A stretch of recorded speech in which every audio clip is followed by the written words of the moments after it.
પર્યાવરણ જાગૃતિના અનોખા અભિયાન ટ્રી ગણેશા એ આંતરરાષ્ટ્રીય સ્તરે નવો ઇતિહાસ રચ્યો છે। પર્યાવરણ પ્રેમી વિરલ દેસાઈ દ્વારા પાછલા 8 વર્ષથી ઉજવાતો ટ્રી ગણેશા મહોત્સવ એશિયા બુક ઓફ રેકોર્ડમાં સ્થાન પામ્યો છે। ટ્રી ગણેશામાં satyagraha against pollution and climate change ચળવળ અંતર્ગત વિરલ દેસાઈએ પાછલા 8 વર્ષોમાં 1 લાખથી વધુ વિદ્યાર્થીઓને પર્યાવરણ સેનાની તરીકે તૈયાર કર્યા છે। આ મહોત્સવમાં Surat police, Gujarat pollution control board, GPCB અને ગુજરાત વન વિભાગ સત્તાવાર રીતે જોડાયેલો છે, જેના સમર્થનની આ અભિયાનને વિશાળ સ્વરૂપ પ્રાપ્ત કર્યું છે। વિરલ દેસાઈએ જણાવ્યું કે ટ્રી ગણેશા એ માત્ર એક ઉત્સવ નથી, પરંતુ એક એવી ચળવળ છે જે યુવા પેઢીને પર્યાવરણ પ્રત્યે જાગૃત કરીને આપણા ગ્રહનું ભવિષ્ય સુરક્ષિત કરવાનો પ્રયાસ કરે છે।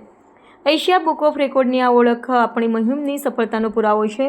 ઉલ્લેખનીય છે કે ટ્રી ગણેશામાં દર વર્ષે પર્યાવરણ કેન્દ્ર વિવિધ થીમ પર સ્ટડી ટૂર્સ યોજવામાં આવે છે, જે અંતર્ગત બાયોડાયવર્સિટી, ઇકોસિસ્ટમ રિસ્ટોરેશન તેમજ અર્બન ફોરેસ્ટ જેવી વિવિધ થીમ્સ રાખવામાં આવે છે। આ અભિયાનની આંતરરાષ્ટ્રીય ઓળખથી સુરતનું નામ વૈશ્વિક સ્તરે ગુંજી ઉઠ્યું છે। વિરલ દેસાઈએ સફળતા બદલ Surat police, Gujarat pollution control board અને ગુજરાત વન વિભાગને હૃદયપૂર્વક આભાર વ્યક્ત કર્યો છે, જેમના સહયોગ વિના મુહિમ આટલી ઊંચાઈએ પહોંચી શકી ન હોત। વિરલ દેસાઈ વિરલભાઈ, આજે કયા કોન્સેપ્ટ દ્વારા ગણપતિની અમે છે ને દર વર્ષે ટ્રી ગણેશા લાવીએ છીએ। 2018થી ટ્રી ગણેશા લાવીએ છીએ। 8 વર્ષ જેવું થયું છે અને 8 વર્ષના જે રેગ્યુલર જે અમે કર્યા છે તેમાં 1 લાખ લોકો લગીને પહોંચ્યા છે અને 1 લાખ લોકોને પર્યાવરણ સેનાની બનાવ્યા છે। એટલે દર વખતે પ્રકૃતિને કંઈ અલગ થીમ પર દર વખતે આપણે ટ્રી ગણેશા લાવીએ છીએ, જેમાં ઘણા બધા બાળકો સ્કૂલના, કોલેજના, ઇન્સ્ટિટ્યુશન્સના એ લોકો આવે છે। આર્કિટેક્ચર લગીનના છોકરાઓ આપણે ત્યાં આવે છે અને એ સંવાદ થાય છે। એ સંવાદમાં આપણે કશે ને કશે પર્યાવરણને કેવી રીતના આપણે સાચવવું જોઈએ, પર્યાવરણને કેવી રીતે જાળવણી કરવી જોઈએ, ક્લાઇમેટ ચેન્જથી થતી અસરો, એ બધાને માટે આપણે જાગૃતતા લાવીએ છીએ।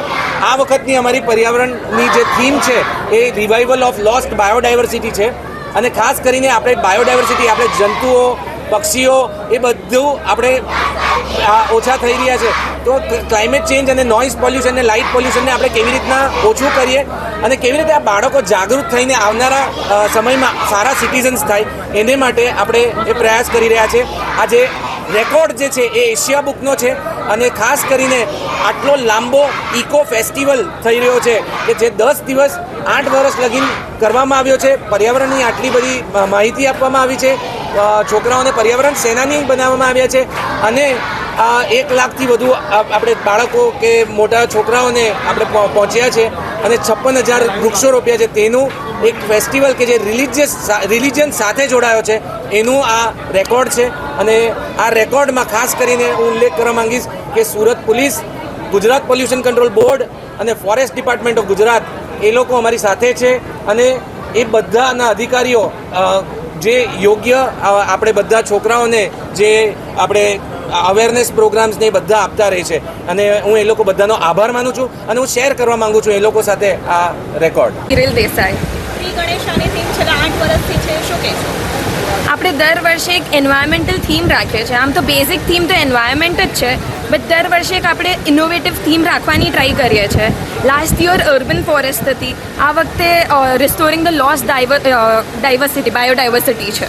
સો બેઝિકલી આપણે છે ને એક એવી પહેલ કરી છે કે નોટ ઓનલી કલ્ચરલ બટ એક એન્વાયરમેન્ટલ ડ્રાઈવ ઊભી થાય આ 9 દિવસ માટે। નાના નાના બાળકો આવે છે રોજ, કોલેજીસ, સ્કૂલ બધેથી, તો એ લોકોને કંઈક નવું શીખવા મળે। આપણે બુકિશ નોલેજ લેતા હોઈએ છીએ, બટ આ જે શીખ છે તે આપણને કોઈ નહીં આપી શકશે।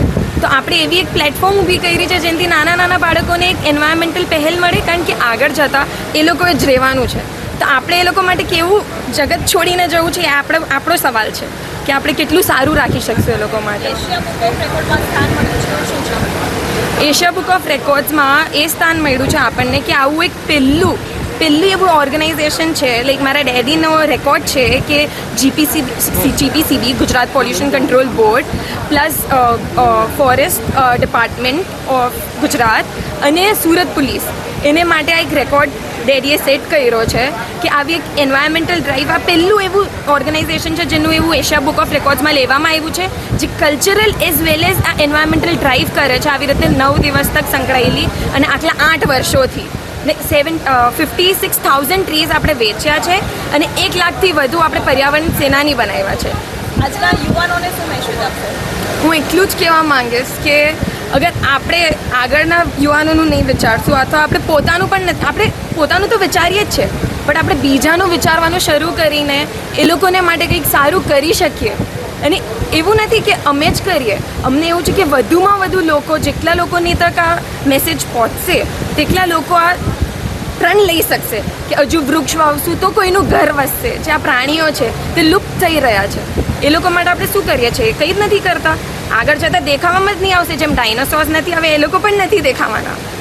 અને હમણાં આપણને નથી ખબર કે એ લોકો નહીં દેખાશે તો શું ફરક પડશે, પણ જ્યારે નહીં હશે ત્યારે શું કરશું?